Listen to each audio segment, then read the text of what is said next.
क्या आपने कभी महसूस किया है कि कुछ घटनाएं होने से पहले ही आपको उनका अभ्यास हो जाता है? क्या कभी ऐसा हुआ है कि किसी व्यक्ति के बारे में सोचते ही उसका फोन आ गया हो, या फिर किसी जगह पहुंचते ही ऐसा महसूस हुआ हो कि आप यहाँ पहले भी आ चुके हैं? अगर आपके साथ ऐसा हुआ है तो संभव है कि आपके भीतर कोई ऐसी शक्ति काम कर रही हो जिसके बारे में अधिकांश लोग नहीं जानते हैं। सनातन धर्म में इसे आज्ञा चक्र या थर्ड आई कहा गया है।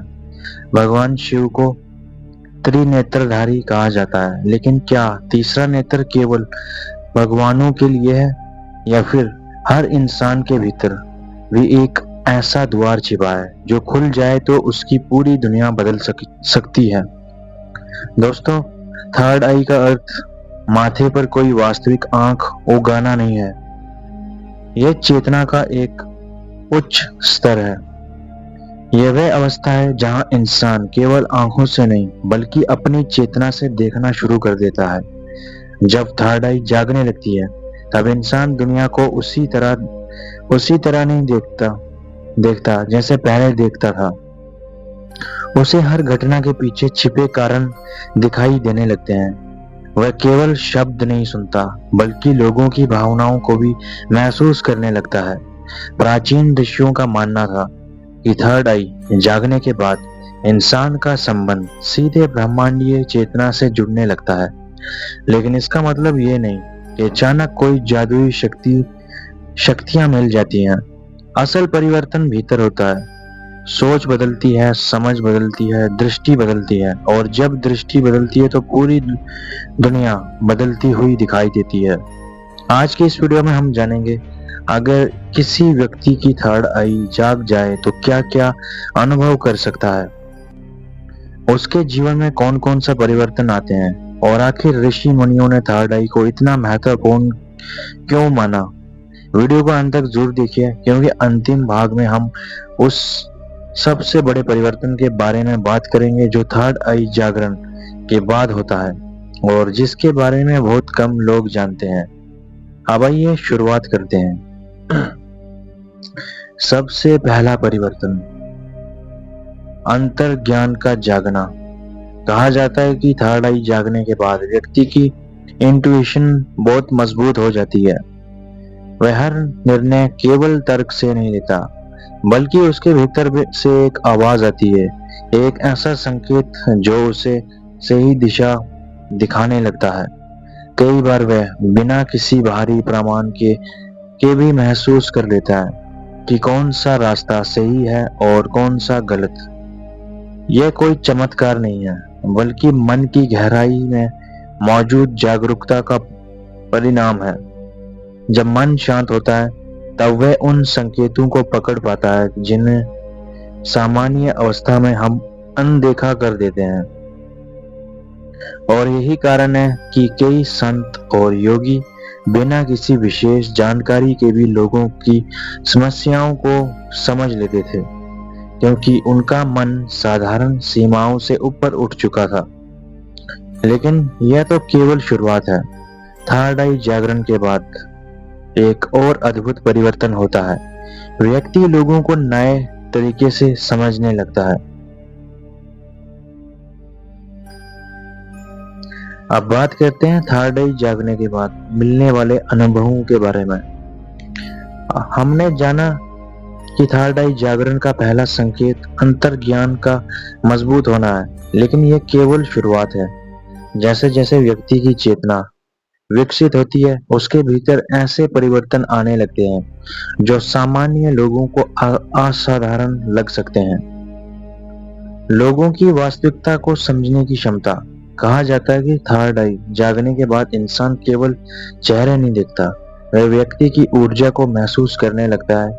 कई बार सामने वाला व्यक्ति मुस्कुरा रहा होता है लेकिन भीतर से दुखी होता है। सामान्य लोग उसकी मुस्कान देखते हैं, लेकिन जागरूक व्यक्ति उसके भीतर के दर्द को महसूस कर लेता है। उसे समझ आने लगता है कि कौन सच्चा है, कौन केवल दिखावा कर रहा है।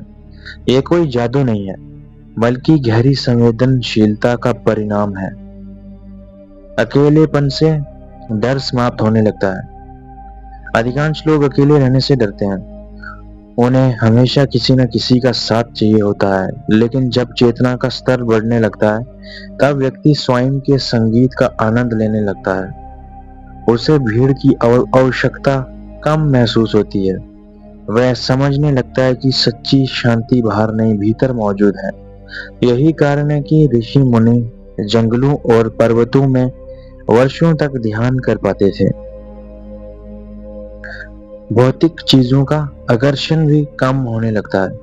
जब थर्ड आई जागने लगती है, तब इंसान समझने लगता है कि धन, पद, प्रसिद्धि जीवन का अंतिम लक्ष्य नहीं है। इसका अर्थ ये नहीं कि वह संसार छोड़ देते हैं, बल्कि वह इन चीजों का उपयोग करता है, उनका गुलाम नहीं बनता। उसे समझ आने लगता है कि असली खुशी भीतर से आती है। बाहर की वस्तुएं केवल अस्थायी सुख दे सकती हैं। और प्रकृति से गहरा संबंध। कई आध्यात्मिक साधकों ने बताया कि चेतना के विकास के बाद उन्हें प्रकृति के साथ एक अलग जुड़ाव महसूस होने लगता है। पेड़, नदियां, पर्वत, आकाश, सब कुछ पहले से अधिक जीवित लगने लगता है। उन्हें ऐसा महसूस होता है कि संपूर्ण सृष्टि एक ही ऊर्जा से बनी है और वे भी उसी ऊर्जा का हिस्सा हैं। और ध्यान की अवस्था गहरी होने लगती है। साधारण व्यक्ति के लिए ध्यान करना कठिन होता है। मन बार बार भटकता है, लेकिन जब थर्ड आई सक्रिय होने लगती है, तब मन धीरे धीरे शांत होने लगता है। ध्यान के दौरान व्यक्ति को गहरी शांति का अनुभव हो सकता है। कभी कभी प्रकाश, रंगों की या ऊर्जा की अनुभूति भी हो सकती है। हालांकि हर व्यक्ति का अनुभव अलग होता है, इसलिए किसी विशेष अनुभव को लक्ष्य बनाना उचित नहीं है। भय कम होने लगता है। दुनिया का सबसे बड़ा भय है भविष्य का भय, असफलता का भय, हानि का भय, मृत्यु का भय। लेकिन जैसे जैसे चेतना विकसित होती है, व्यक्ति समझने लगता है कि जीवन परिवर्तन का नाम है। जो आया है वह जाएगा, जो मिला है वह छूटेगा, और जो छूट गया है उसकी जगह कुछ नया आएगा। ये समझ भय को धीरे धीरे कम कर देती है और प्रश्न भी बदलने लगते हैं। पहले व्यक्ति पूछता है, मैं कितना पैसा कमाऊं, लोग मेरे बारे में क्या सोचते हैं, मैं दूसरों से आगे कैसे निकलूं। लेकिन जागरूकता बढ़ने पर प्रश्न बदल जाते हैं, जैसे कि मैं कौन हूं, मैं यहाँ क्यों हूँ, जीवन का उद्देश्य क्या है, सच्चा सुख कहाँ है। और यही प्रश्न उसे आध्यात्मिक यात्रा पर आगे ले जाते हैं। अब बात करते हैं सबसे बड़ी गलतफहमी की। दोस्तों, आजकल इंटरनेट पर थर्ड आई के बारे में बहुत सी बातें कही जाती हैं। कुछ लोग दावा करते हैं कि थर्ड आई खुलते ही इंसान भविष्य देखने लगता है।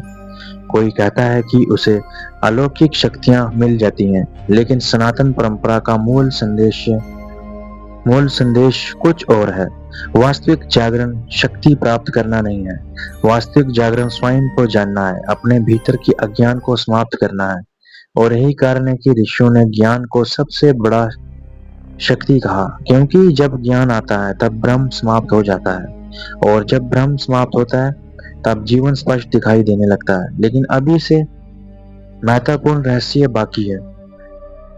अभी सबसे महत्वपूर्ण रहस्य बाकी है। आखिर थर्ड आई जागरण का अंतिम उद्देश्य क्या है, और क्या सभी महान संत एक ही सत्य की बात करते हैं?